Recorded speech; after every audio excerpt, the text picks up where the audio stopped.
Namaskar. On this day, 48 years ago, that is on March 21, 1977, the state of emergency in India that had been going on for 21 months finally came to an end. I was 24 years old then. The memories of this dark chapter of democracy are still fresh in my mind. But I never imagined that the history of present-day India, especially the last decade, would also be written in black letters. Manto ने लिखा है कि मजहब जब दिलों से निकलकर दिमाग पर चढ़ जाए तो जहर बन जाता है. साइको शायर अभी मुंडे की नई कविता पहले सुनिए, फिर आगे बात करेंगे.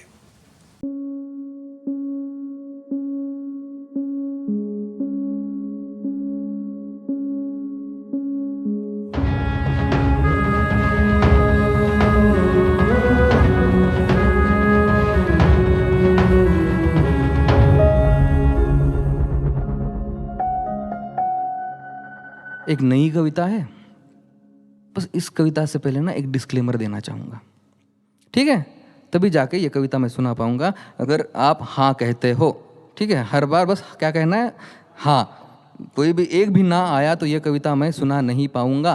पहली बात, आप जिस धर्म के हो, जिस किसी धर्म के हो, बस 5 मिनट के लिए उसको साइड में निकाल के रख देना है. मुझे पता है कि आप धर्म का कार्य करने के लिए ही पृथ्वी पे आए हो, पर बहुत अहम हिस्सा हो आप अपने धर्म का, मुझे पता है, पर 5 मिनट, क्योंकि धर्म बुरा नहीं मानता है. ऑन बिहाफ ऑफ धर्म लोग बुरा मान जाते हैं, ठीक है? तो 5 मिनट, ठीक है? हाँ, पूरा हाँ नहीं आया. हाँ.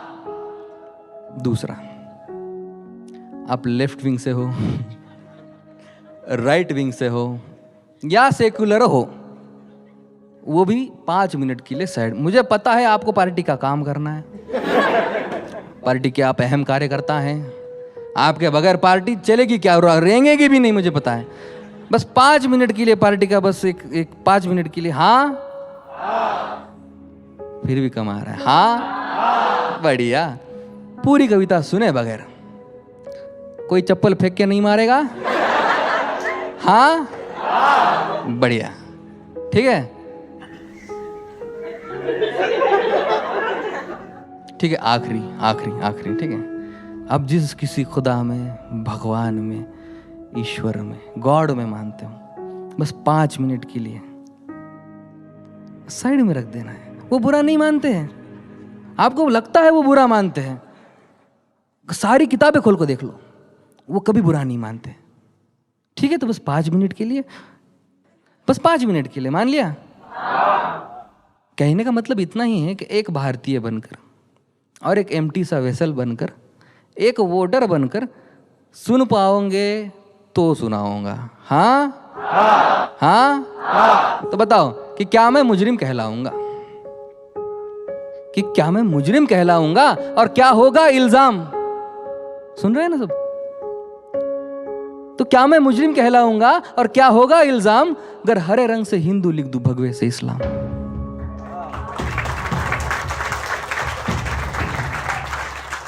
तालियां कम है या हिचकिचाहट ज्यादा है? मांग रहा हूं, तालियां नहीं मांगता नहीं. कि क्या मैं मुजरिम कहलाऊंगा और क्या होगा इल्जाम अगर हरे रंग से हिंदू लिख दूं, भगवे से इस्लाम, या कह दूं मैं अगर सभी एक है, अवतार एंजल नबी एक है, या कह दूं मैं अगर सभी एक है, अवतार एंजल नबी एक है, शहर पहर और शाम एक है, जहर शहद और जाम एक है, सूरज चंदा रात एक है, बादलों बरसात एक है, पानी एक है, हवा एक है, बीमार पड़ो तो है ना? पर खून सभी का अलग है शायद, बूंद बूंद में फर्क है शायद. खून सभी का अलग है शायद, बूंद बूंद में फर्क है शायद. गर्म किसी का ठंडा, किसी का उम्दा किसी का गंदा, किसी का महंगा किसी का सस्ता, किसी का रेशम किसी का खस्ता। भाई अलग ही है तो अलग रंग दो, अलग ही है तो अलग रंग दो। ये रंग एक है ऐसे कैसे, खून बहे तो बुरी बात है ना, खून बहे तो फिर जंग नेक है ऐसे कैसे।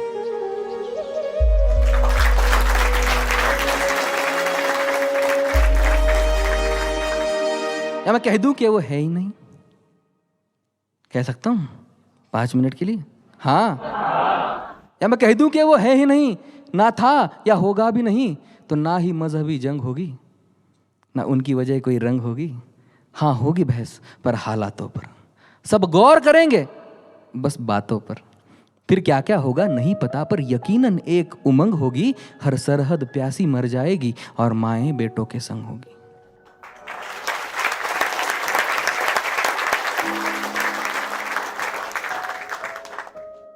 या होगी बर्बाद नस्ल, या होगी बर्बाद नस्ल, सब चोर खूनी लुटेरे होंगे, डर ही खत्म हो जाएगा तो सभी एक से चेहरे होंगे।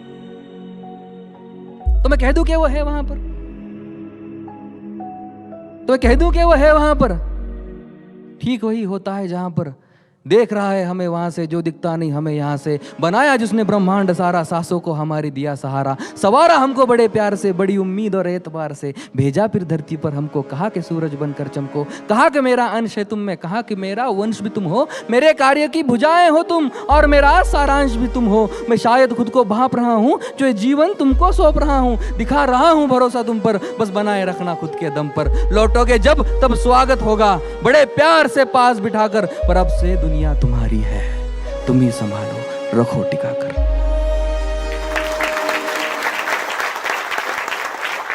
ये मैं नहीं कह रहा हूं, ये आपका धर्म ग्रंथ कह रहा है, पढ़ा है ना। और देखता होगा नीचे अब तो, और देखता होगा नीचे अब तो, आंखों में आग भर देखता होगा, नेत्र पीड़ा से फटते होंगे जब भी झांक कर देखता होगा। भरोसा ही यूं तोड़ा है उसका कि वो शायद ही अब सोता होगा, हम यहां से उसको रुलाते रह गए, वो वहां बैठ कर रोता होगा।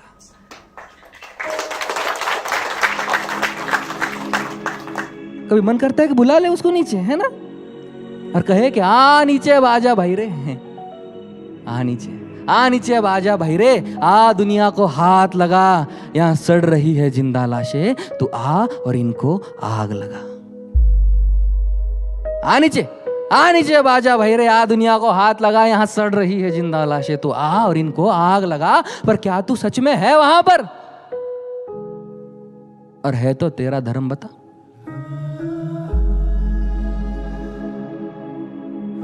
पर क्या तू सच में है वहां पर, और है तो तेरा धर्म बता। बहस चिड़ी है, नीचे आजा और बता कौन सा धर्म पड़ा। शुक्रिया। ये जहर इतना फैल गया है कि मुझे सांस लेने में भी परेशानी होती है।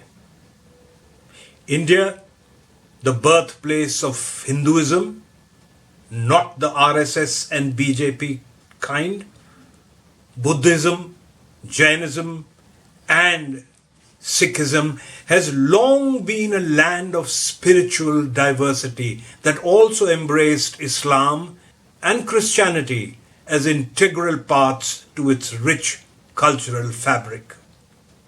Yet the wheels of communalism have increasingly turned towards discord and violence, bloody violence. The legacy of coexistence has nearly been wiped out, and the right wing celebrates this with great passion. Since 2014, communal divides have intensified, first with tacit and now blatantly vociferous political backing. Today, the environment of religious intolerance is no longer an exception but an unsettling norm. So, in these days of rabid demands for the razing down of a 17th century Mughal grave, banning entry of those who eat meats into the Kedarnath temple, and a High Court judge stating that groping of a minor girl's breasts, pulling her pajama strings and trying to drag her under a culvert does not qualify as an attempt to commit rape. Such quibbling over semantics may seem petty stuff, but is it really? Why are we looking at what is happening in America or in Russia or in Ukraine or in Israel or in Gaza? What about our own country? What about the bloodshed, the fear, the tension, the stress, the uncertainty, the unemployment so potent in India? And talking of semantics, here is what Akhil Katyal has to say. This is a poem by Akhil Katyal titled 2 Days in Ooty. Professor Devi says, to be an Indian is to be able to tolerate the coexistence of many languages. By language, he means the one in our heads, not the one in our tongues. Language is all the space, he says, between silence and euphoria.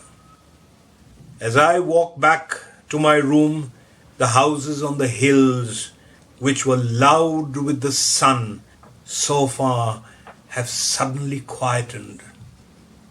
On my phone, a video from near Palika in Delhi shows a group of Hindu boys smearing against his will a Muslim man with gulal. Smiling, one of the boys suggests breaking Jama Masjid and building a hospital. No one around him bats an eyelid. He is smiling. In his head, all the languages have become one poison. All the people who suggested building schools and hospitals over the silent remains of Babari have joined him in this turning of all our languages into a space between the silence of the graveyard and the euphoria of the assassin. Namaskar.